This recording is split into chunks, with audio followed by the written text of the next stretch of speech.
नमस्कार, आपका स्वागत है। हिंदू संस्कृति में धर्म, रीति रिवाज, त्योहार तथा परंपराओं का अत्यंत महत्व है। भारत में हर त्योहार को परंपरागत रूप से पूरी उमंग और उत्साह के साथ मनाया जाता है। हर त्योहार की अपनी अलग विशेषता होती है और हर त्योहार अपने आप में महत्वपूर्ण होता है।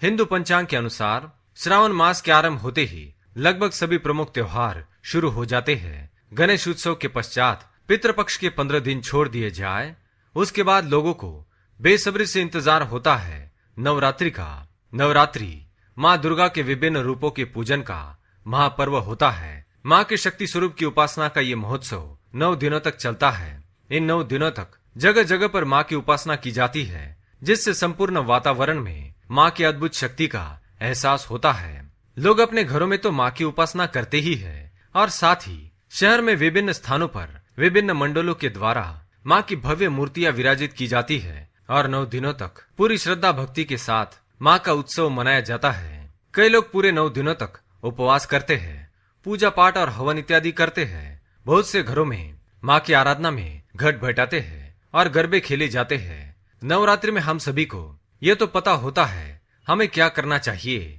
और माँ की उपासना और पूजा पाठ करने के क्या नियम होते हैं, लेकिन हम ये नहीं जानते हैं कि नवरात्रि में हमें किन बातों का विशेष ध्यान रखना चाहिए और कौन से कार्य बिल्कुल भी करने नहीं चाहिए, क्योंकि हमारी माँ दुर्गा बहुत भोली होती है। हमारे सिर पर हमेशा अपना कृपा हस्त रखती है। हमारे दिल से की गई श्रद्धा भक्ति से वह जल्दी ही हमारे ऊपर प्रसन्न हो जाती है और हमारी छोटी छोटी गलतियों को माफ भी कर देती है। लेकिन हमारी कुछ ऐसी गलतियां भी होती है जिन्हें माँ चाहकर भी माफ नहीं कर पाती और उसके दुष्परिणाम हमें भुगतने पड़ते हैं। तो आज हम उन्हीं बातों पर ध्यान केंद्रित करेंगे जो हमें नवरात्रि में भूल से भी करने नहीं चाहिए, ताकि माँ हमसे नाराज न हो जाए। तो चलिए देखते हैं वे कौन से कार्य है। पर उससे पहले अगर आपने चैनल को सब्सक्राइब नहीं किया है तो इसे सब्सक्राइब कर लीजिए। अगर आप दुर्गा माँ को सच्चे मन से मानते हैं तो कमेंट में जय माँ दुर्गा अवश्य लिखे। वीडियो पसंद आए तो एक लाइक जरूर कर देना। पहली बात, सबसे पहले तो आप ये जान ले कि नवरात्रि शक्ति की उपासना और सम्मान का पर्व होता है। नवरात्रि में माँ विभिन्न रूपों में इस संपूर्ण सृष्टि में विचरण करती है। नवरात्रि में लोग माँ का आह्वान करते हैं और अपने घरों में माँ को बुलाना चाहते हैं। तो माँ भी उन घरों में जाना पसंद करती है जिन घरों में उनका स्वागत उचित तरीके से किया जाता है। जिस घर में अनावश्यक कलह और वाद विवाद हो, माँ वहां पर कभी नहीं जाएगी। इसलिए विशेष रूप से इन 9 दिनों में अपने घर का वातावरण आनंदमय रखे और झगड़ा और कलह से दूर रहे। माँ की उपासना भी प्रसन्न चित्त से करनी चाहिए। दूसरी बात, अपने घर में कभी भी किसी भी महिला या कन्या का अपमान ना करे और ना ही उनके साथ दुर्व्यवहार करे। जिन घरों में महिलाओं का अपमान होता है, चाहे आप कितने भी पूजा पाठ कर ले, लेकिन माँ दुर्गा आपके घर में कभी प्रवेश नहीं करेंगी। इसलिए 9 दिनों के दौरान भूल से भी अपने घर की महिलाओं का या कन्याओं का या अपनी माता का अपमान ना करे। तीसरी बात, नवरात्रि के 9 दिनों तक चमड़ा या चमड़े की बनी हुई किसी भी वस्तु का उपयोग ना करे। ये शास्त्रों की दृष्टि से वर्जित है। जीवों को निर्दयता से मारकर उनकी चमड़ी से बनी हुई वस्तुओं का उपयोग करने से माँ रुष्ट हो जाती है। माँ इस संसार के सभी प्राणियों पर प्रेम करती है। सभी प्राणी माता को अत्यंत प्रिय है। इसलिए 9 दिनों के दौरान किसी भी प्रकार की जीव की हत्या भूल से भी ना करे। चौथी बात, नवरात्रि के 9 दिनों तक नाखून काटना या बाल कटवाना वर्जित माना गया है। इन पूरे 9 दिनों तक आपको स्वच्छ और साफ कपड़े पहनने चाहिए और गंदगी से दूर रहना चाहिए।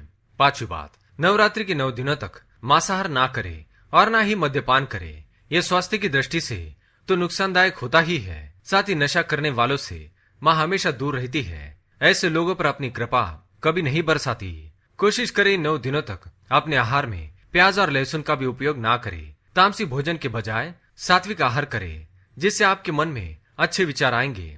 छठी बात, काला रंग शास्त्रों की दृष्टि से अशुभ माना गया है और इस रंग की किसी भी वस्तु का उपयोग कभी पूजा पाठ में या शुभ अवसर पर नहीं किया जाता है। नवरात्रि के 9 दिन बहुत ही शुभ और पवित्र होते हैं।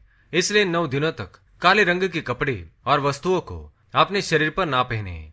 सातवीं बात, नवरात्रि में जो लोग उपवास और व्रत करते हैं उन्हें पूरे 9 दिनों तक शारीरिक संबंध नहीं बनाना चाहिए। इन दिनों में ब्रह्मचर्य का पालन करना अति आवश्यक है। आठवीं बात, नवरात्रि के व्रत वाले दिन केवल व्रत का निर्धारित खाना ही खाए अनाज और नमक का सेवन भूल से भी ना करें।